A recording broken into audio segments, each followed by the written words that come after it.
ಆಗ್ಲಿಂದ ಸತತ ಪ್ರಯತ್ನದಿಂದ ಶೇಕಡ 50ರಷ್ಟು ಮಾತ್ರ ಬದಲಾವಣೆ ಮಾಡ್ಲಿಕ್ಕೆ ಸಾಧ್ಯ ಆಯ್ತು. ಈಗೂ ಸಹ ಮುಖ್ಯಮಂತ್ರಿಗಳಲ್ಲಿ ಕೇಳ್ಕೊಳ್ತಿದ್ದೇನೆ, ನಾವು ಏನು 28 ಉಪಜಾತಿಗಳಿದ್ದೇವೆ, ನಾವು 28 ಉಪಜಾತಿಗಳನ್ನ ಗಟ್ಟಿಯಾಗಿ ನಮ್ಮನ್ನ ಹಾಗೆ ಇಡೋ ತರ ನೀವು ನೋಡ್ಕೊಬೇಕು. ಜೊತೆ ಜೊತೆಯಲ್ಲಿ ಏನ್ ಸವಲತ್ತು ಪ್ರವರ್ಗ ಒಂದರಲ್ಲಿ ಸಿಗ್ತಾ ಇದೆಯೋ ಅದಕ್ಕೆ ಹೆಚ್ಚಿನದನ್ನ ಮಾಡಬೇಕು.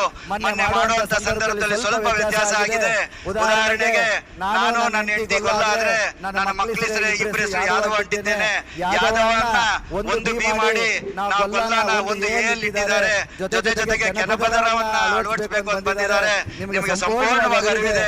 ಕುರಿ ಮೇಯಿಸಂತವ್ರು, ಎಮ್ಮೆ ಮೇಯಿಸಂತವ್ರು, ಹಸು ಮೇಯಿಸಂತವ್ರು ಅಂತ ಈ ಸಮಾಜ, ಕೂಲಿ ಮಾಡುವಂತವ್ರು, ರೈತ ಹೊಲೆಗಳಲ್ಲಿ ಕೂಲಿ ಮಾಡುವಂತ ಈ ಸಮಾಜ ಇವತ್ತು ಅವ್ರನ್ನ ಬೇರ್ಪಡಿಸೋದು ಬೇಕಾಗಿಲ್ಲ. ಆನ್ಫಾರ್ಮಿಂದ SC ST ಕೊಡ್ಬೇಕಾಗಿ ಬರುತ್ತೆ. ಜೊತೆ ಜೊತೆಯಲ್ಲೇನೆ ಏನು ಕೆನೆಪದರ ಅಳವಡಿಸೋದಕ್ಕೆ ರೆಕಮೆಂಡೇಶನ್ ಆಗಿದೆ, ಖಂಡಿತ ರೆಕಮೆಂಡೇಶನ್ ತಿರಸ್ಕರಿಸಬೇಕಾಗಿ ಬರುತ್ತೆ. ಯಾಕೆಂದ್ರೆ ಕೆನೆಪದರದ ಅಡಿಯಲ್ಲಿ ನಾವುಗಳು ಸವಲತ್ತು ಪಡೆಯುವಷ್ಟು ಮಟ್ಟಕ್ಕೆ ಆರ್ಥಿಕವಾಗಿ ಸಬಲರಾಗಿಲ್ಲ, ಶೈಕ್ಷಣಿಕ ಕಂದಾಚಾರದಿಂದ ಹೊರಗಡೆ ಬಂದಿಲ್ಲ, ಅದೇ ಶಿಕ್ಷಣದಲ್ಲಿ ಪೂರ್ಣ ಪ್ರಮಾಣದಲ್ಲಿ ಸಾಕ್ಷರತೆ ಸಾಧಿಸಲಿಲ್ಲ. ಹಾಗಾಗಿ ಪ್ರವರ್ಗ ಒಂದಕ್ಕೆ ಕಾಯಕಲ್ಪ ಕೊಟ್ಟಂತ ನೀವುಗಳು ಈ ಸಮಾಜದ ಅಸ್ತಿತ್ವವನ್ನು ಉಳಿಸುವ ನಿಟ್ಟಿನಲ್ಲಿ ನಮ್ಮ ಜೊತೆಯಲ್ಲಿ ನಿಲ್ತೀವಿ ಅಂತೇಳಿ ಹೇಳ್ತಾ ಈಗ ಎಲ್ಲರೂ ಕೈ ಎತ್ತುವ ಮುಖಾಂತರ ಮುಖ್ಯಮಂತ್ರಿಗಳಿಗೆ ಜೈಕಾರ ಆಗ್ತಾ ಅವ್ರ ಜೊತೆಯಲ್ಲಿ ಇರ್ತೀವಿ ಅಂತ ಕೈ ಎತ್ತಿ ನೀವು ಎತ್ತಬೇಕಾಗುತ್ತೆ.